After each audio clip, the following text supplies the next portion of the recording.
Hi everyone, ಇವತ್ತಿನ vlog ಬಂದುಬಿಟ್ಟು ನಮ್ಮ ಅಕ್ಕನ birthday celebration. So birthday celebration ಮಾಡೋಣ ಅಂತ ಹೋಗ್ತಾ ಇದ್ದೀವಿ. ಏನು ಗ್ರ್ಯಾಂಡ್ ಸೆಲೆಬ್ರೇಷನ್ ಇಲ್ಲ, just family dinner, cake cutting ಅಷ್ಟೇ. Gandhi Bazaar Patiala NH44 restaurant name ಬಂದು. ಆ್ಯಂಡ್ ಎಲ್ಲರೂ ಬಂದಿದ್ವಿ, ನಾನು, ನಮ್ಮ ಹಬ್ಬಿ, ಗತ್ವಿ ಆ್ಯಂಡ್ ಅಮ್ಮ ಎಲ್ಲರೂ ಬಂದು ಬರ್ಡೇಗಳು ಬರಲಿ ಅಂತ ವೆಯ್ಟ್ ಮಾಡ್ತಾ ಇದ್ವಿ. ವೆಯ್ಟ್ ಮಾಡೋ ಗ್ಯಾಪಲ್ಲಿ ಹಿಂಗೆ ಫೋಟೋಸ್ ಆ್ಯಂಡ್ ವೀಡಿಯೋಸ್ ಎಲ್ಲ ಶೂಟ್ ಮಾಡ್ಕೊಂಡು ನಿಂತಿದ್ವಿ. ಆ್ಯಂಡ್ ಫ್ಯಾಮಿಲಿ ಮೇನೋ ನಮ್ಮ ಬ್ರದರ್ ಬಂದಿದ್ದಾರೆ ಇವತ್ತು, ದೊಡ್ಡ ಮನುಷ್ಯ. ಆ್ಯಂಡ್ ನಮ್ಮ ಅಜ್ಜಿ ಸ್ಪೆಷಲ್ ಗೆಸ್ಟ್ ಎಲ್ಲರೂ ಅವರು ಬಂದಿದ್ದಾರೆ. ಸ್ಮೈಲ್ ಮಾಡಾಯ್ತು ಯೂಟ್ಯೂಬ್ ಹಾಕ್ತೀನಿ ಅಂತ ಸ್ಮೈಲ್ ಮಾಡಿ ನೋಡಿ. ನಮ್ಮ ಸುಬ್ಬೋಳು ಎಷ್ಟು ಚೆನ್ನಾಗಿ ಕೊಡ್ತಾನೆ. ಇನ್ನೂ ಚೆನ್ನಾಗಿದೆ ಇವ್ನ ಹೇರ್ ಸ್ಟೈಲ್ ನೋಡಿ ಇವ್ರ ಫ್ರೆಂಡ್ಸ್ ಹೇಳ್ತಾರಂತ, ಯಾಕೆ ಈಗ ಬಿಟ್ಟಿದ್ಯಾ ಹೇರ್ ಸ್ಟೈಲ್ನ ಅಂತ. ಅದಕ್ಕೆ ನಾನು ಎಲ್ಲೂ ಹಾಕಬಾರ್ದಂತೆ ಇವನ್ ಫೋಟೋಸ್ ಆ್ಯಂಡ್ ವೀಡಿಯೋಸ್ನ ಯೂಟ್ಯೂಬಲ್ಲಿ ಎಲ್ಲೂ ಹಾಕಬಾರ್ದಂತೆ. ಫನಿ ಗಾಯ್. ಆ್ಯಂಡ್ ವೆಯ್ಟ್ ಮಾಡ್ತಾ ಮಾಡ್ತಾ ಬರ್ಡೇಗಳು ಜಗವೇ ನೀನು ಗೆಳತಿಯೇ, ನನ್ನ ಜೀವದ ಒಡತಿಯೇ, ಉಸಿರೇ ನೀನು ಗೆಳತಿಯೇ, ನನ್ನನ್ನು ನಡೆಸೋ ಸಾತಿಯೇ. ಜಗವೇ ನೀನು ಗೆಳತಿಯೇ, ನನ್ನ ಜೀವದ ಒಡತಿಯೇ,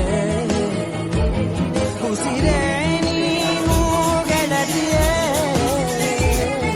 ನನ್ನನ್ನು ನಡೆಸೋ ಸಾತಿಯೇ. ಜಗವೇ ನೀನು ಗೆಳತಿಯೇ, ನನ್ನ ಜೀವದ ಒಡತಿಯೇ, ಉಸಿರೇ ನೀನು ಗೆಳತಿಯೇ, ನನ್ನನ್ನು ನಡೆಸೋ ಸಾತಿಯೇ. ಆ್ಯಂಡ್ ನೈಟ್ ಡಿನ್ನರ್ ಮುಗಿಸಿ ಹೊರಡೋದು 11:30 ಆಗೋಯ್ತು. ಸೊ ನಮ್ಮ ಮನೆಗೆ ಹೋಗೋಕ್ಕಾಗಲಿಲ್ಲ, ಅಮ್ಮನ ಮನೆಯಲ್ಲೇ ಸ್ಟೇ ಆದ್ವಿ. ಆ್ಯಂಡ್ ಮಾರ್ನಿಂಗೇ ನೋಡಿ ಇವರಿಬ್ಬರದು ನೈಟ್ ಪಾರ್ಟಿ ಸಾಕಾಗಲಿಲ್ವಂತೆ. ಸೊ ಇವಾಗ ಪಾರ್ಟಿ ಮಾಡ್ತಿದ್ದಾರಂತೆ ಇಬ್ಬರೂ. ಮಾಝಾ ಜ್ಯೂಸು, ಡಾರ್ಕ್ ಫ್ಯಾಂಟಾಸಿ ಬಿಸ್ಕೆಟ್ ಇಟ್ಕೊಂಡು ಪಾರ್ಟಿ ಅಂತೆ. ಮಾರ್ನಿಂಗೇ ಬಿಸ್ಕೆಟ್ ತಿನ್ಕೊಂಡು ಕೂತಿದ್ದಾರೆ ಇಬ್ಬರೂ. ಇಬ್ಬರು ಬ್ರಷ್ ಮಾಡಿಲ್ಲ, ಏನಿಲ್ಲ.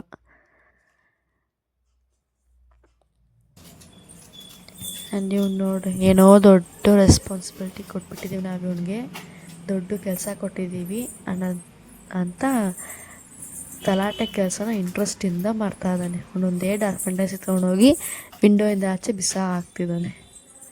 ಈ ಮಕ್ಕಳು ಮಾಡೋ ತಲಾಟೆ ನೋಡೋಕೆ ಒಂಥರ ಖುಷಿ, ಒಂದು ಕಡೆ ಹೆಡ್ಡೇಕು. ಆ್ಯಂಡ್ ಸಿಸ್ಟರ್ ಮತ್ತು ಇಬ್ಬರು ಯಾವುದೋ ಮಲಯಾಳಂ ಮೂವಿ ನೋಡ್ಕೊಂಡು ಕೂತಿದ್ರು. ನನಗೆ ಸ್ಲೀಪಿಂಗ್ ಮೋಡಿತ್ತು, ಮಲ್ಕೊಂಬಿಟ್ಟಿದ್ದೆ. ನಾನು ಮಧ್ಯ ನೋಡಿದೆ, ಸ್ವಲ್ಪ ಇಂಟ್ರೆಸ್ಟಿಂಗ್ ಇತ್ತು. ಆ್ಯಂಡ್ ಗತ್ವಿ ನೋಡಿ ಎಷ್ಟು ಝೂಮ್ ಆಗ್ತದಾನೆ. ಅವ್ನಿಗೆ ಸೆಲ್ಫಿ ಕ್ಯಾಮ್ರಾ ಅಂದರೆ ಸಖತ್ ಇಷ್ಟ. ಹಿಂಗೆ ನೋಡ್ತಾನೆ ಹಂಗೆ ಒಳಗೆ ಬಂದು ಸೆಲ್ಫಿ ಕ್ಯಾಮ್ರಾನ. ಆ್ಯಂಡ್ ಬೋರ್ ಆಗ್ತಿತ್ತು ಅಂತ ಅಣ್ಣಮ್ಮ ಟೆಂಪಲ್ಗೆ ಹೋಗೋಣ ಅಂತ ರೆಡಿಯಾಗಿ ಆಟೋಲ್ಲಿ ಹೊರಟ್ವಿ. ಆವಾಗ ಹೋಗೋಣ ಇವಾಗ ಹೋಗೋಣ ಅಂದ್ಕೊಂಡೆ ಇವತ್ತು ಹೋದ್ವಿ. ಆ್ಯಕ್ಚುಲಿ ಗತ್ವಿ 1 ಮಂತ್ ಇದ್ದಾಗ ಬಂದಿದ್ವಿ. ಅವಾಗ ಹೆವಿ ರಶ್ ಇತ್ತು. ಐ ಥಿಂಕ್ ಫ್ರೈಡೇ ಟೈಮ್ ಬಂದುಬಿಟ್ಟಿದ್ವಿ ಅನಿಸುತ್ತೆ. ಟ್ಯೂಸ್ಡೇ ಫ್ರೈಡೇ ಹೆವಿ ರಶ್ ಇರುತ್ತೆ, ಬೇರೆ ವೀಕ್ಡೇಸ್ ಫ್ರೀ ಇರುತ್ತೆ. ನೋಡಿ ಯಾರೂ ಇಲ್ಲ, ಖಾಲಿ ಹೊಡಿತಾ ಇದೆ. ಸೊ ಈಸಿಯಾಗಿ ದರ್ಶನ ಸಿಕ್ಬಿಡು. ದೇವರೇ ಕಾಪಾಡಪ್ಪ, ಎಲ್ರಿಗೂ ಒಳ್ಳೇದು ಮಾಡಪ್ಪ. ಇದೇ ನನ್ನ ಮೇಯ್ನ್ ಹೆಡ್ಲೈನ್ ಟೆಂಪಲ್ಗೆ ಹೋದರೆ. ದರ್ಶನ ಎಲ್ಲ ಚೆನ್ನಾಗಾಯಿತು. ಇಲ್ಲಿ ದರ್ಶನ ಎಲ್ಲ ಮುಗಿಸ್ಕೊಂಡು ಗತ್ವಿ ಹಾಗೆ ಸ್ವಲ್ಪ ಹೊತ್ತು ವಾಕಿಂಗ್ ಮಾಡ್ತಾ ಇದ್ದ. ಅವ್ನು ಫ್ರೀ ಸ್ಪೇಸ್ ಸಿಕ್ಬಿಡ್ತಲ್ಲ, ಅವ್ನಿಗೆ ವಾಕಿಂಗ್ ಶುರು ಮಾಡಿಬಿಟ್ಟ ಆಟ ಆಡೋಕ್ಕೆ. ನಾನು ಮುಗಿಸ್ಕೊಂಡು ನಿರ್ಮಲಾ ಸ್ಟೋರ್ ರೋಡಲ್ಲಿ ಕುಮಾರಸ್ವಾಮಿ ಟೆಂಪಲ್ ಅಂತ ಇದ್ದಂತೆ, ಸುಬ್ರಹ್ಮಣ್ಯ ಸ್ವಾಮಿದು. ಸೊ ಅಲ್ಲಿಗೆ ಹೋಗೋಣ ಅಂತ ಅಲ್ಲಿಗೆ ಹೋಗ್ತಾ ಇದ್ದೀವಿ. ಆ್ಯಂಡ್ ಅಲ್ಲಿಗೆ ಹೋದ್ವಿ. ಡೋರ್ ಕ್ಲೋಸ್ ಆಗಿತ್ತು. 5 o'clock 5:30 ಓಪನ್ ಆಗುತ್ತೆ ಅಂದರು. ಸೊ ವೆಯ್ಟ್ ಮಾಡ್ಕೊಂಡು ಕೂತಿದ್ವಿ ಹಿಂಗೆ ಪಾರ್ಕಲ್ಲಿ ಸ್ವಲ್ಪ ಹೊತ್ತು. ಅಂದರೆ ಪ್ಲೇ ಏರಿಯಾ ಕಿಡ್ಸ್ಗೆ ಅಂತ ಏನಿಲ್ಲ, ಜಸ್ಟ್ ಸಿಟ್ಟಿಂಗ್, ವಾಕಿಂಗಿಗೆ ಸಿಟ್ಟಿಂಗ್ಗೆ ಅಂತ ಪಾರ್ಕ್ ಇದೆ ಅಷ್ಟೇ. ನಮ್ಮಮ್ಮ ಎಲ್ಲಿಗಾದ್ರು ಕರ್ಕೊಂಡು ಹೋಗು ಅಂದರೆ ಟೆಂಪಲ್ ರೌಂಡ್ ಹಾಕಿಸ್ತಿದ್ದಾರೆ. Actually good. ಗತ್ವಿ ಅಂತೂ ಮಾರ್ನಿಂಗಿಂದ ಬಿಸಿಲಲ್ಲಿ ಓಡಾಡಿ ಥರ್ಸ್ಡೇ ಆಗಿಬಿಟ್ಟಿದ್ದಾನೆ. ಬಾಯಾರಿಕೆ ಆಗಿಬಿಟ್ಟಿದೆ ಸಖತ್ತು ಅವನಿಗೆ. ನೀರು ಕೊಡಿ. ಆ್ಯಂಡ್ ಫೈನಲಿ ಟೆಂಪಲ್ ಓಪನ್ ಆಯಿತು 5 o'clock. ಇದು ಕುಮಾರಸ್ವಾಮಿ ಟೆಂಪಲ್. ಅದು ಕೂಡ ಚೆನ್ನಾಗಿದೆ. ಒಳಗಡೆ ಒಂಥರ ಪೀಸ್ಫುಲ್ ಆಗಿದೆ. ಹೋಗಿದ್ದು ಬಂದರೆ ರಶ್ ಇರಲ್ವಲ್ಲ, ಸೊ ಅದರಿಂದ ಸ್ವಲ್ಪ ಪೀಸ್ಫುಲ್. ಇದು ಪಂಚಮುಖಿ ಗಣೇಶ ಟೆಂಪಲ್. ಇದು ಕೂಡ ಚೆನ್ನಾಗಿತ್ತು. ಆ್ಯಂಡ್ ಗತ್ವಿ ಅಲ್ಲೂ ಸ್ಟಾರ್ಟ್ ಮಾಡ್ದೆ ರೌಂಡ್ಸ್ ಹೊಡಿಯೋಕ್ಕೆ. ಇವನಿಗೆ ಮನೇಲೇ ಇದ್ದು ಆಚೆ ಈ ಥರ ಬಿಟ್ಬಿಡ್ಬೇಕು ಫ್ರೀಯಾಗಿ. ಎಲ್ಲಿಗಾರು ಹೋದಾಗ ಈ ಥರ ಎಲ್ಲ ಆಟ ಆಡ್ಕೊಂಡು ಬಂದುಬಿಡ್ಬೇಕು ಅವ್ನು ರೌಂಡ್ ಅವನು. ಆ್ಯಂಡ್ ಎಲ್ಲ ಮಾಡಿ ಮುಗಿಸ್ದೆ ಆಟ ಆಡಿಕೊಂಡು.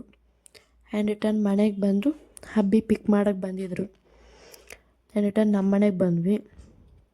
ನಮ್ಮ ಮನೆಗೆ ಬಂದು ನಾವು ಆ್ಯಕ್ಚುಲಿ ಪಿಜ್ಜಾ ತಿಂದು 3 months ಆಗಿಬಿಟ್ಟಿತ್ತು. ನಾನು ಡ್ಯಾಡ್ ಅಂದ್ಕೊಂಡು ನಾನು ತಿಂತಿರಲಿಲ್ಲ, ನಮ್ಮ ಹಬ್ಬಿಗೂ ತಿನ್ನೋಕ್ಕೆ ಬಿಡ್ತಿರ್ಲಿಲ್ಲ, ನೀವು ತಿನ್ನಬೇಡಿ ಅಂತ. ಸೊ ಅದಕ್ಕೆ ಇವತ್ತು ಫೈನಲಿ ಆರ್ಡ್ರ್ ಮಾಡಿ ಲೈಟಾಗಿ ತಿನ್ನೋಣ ಅಂತ ತರಿಸಿದ್ವಿ. ನನಗೆ ಪನ್ನೀರ್ ಪಿಜ್ಜಾ ಇಷ್ಟ. ನಮ್ಮ ಹಬ್ಬಿ ಯಾವ ಫ್ಲೇವರ್ ಆದರೂ ಓಕೆ ತಿಂತಾರೆ. Okay, good night.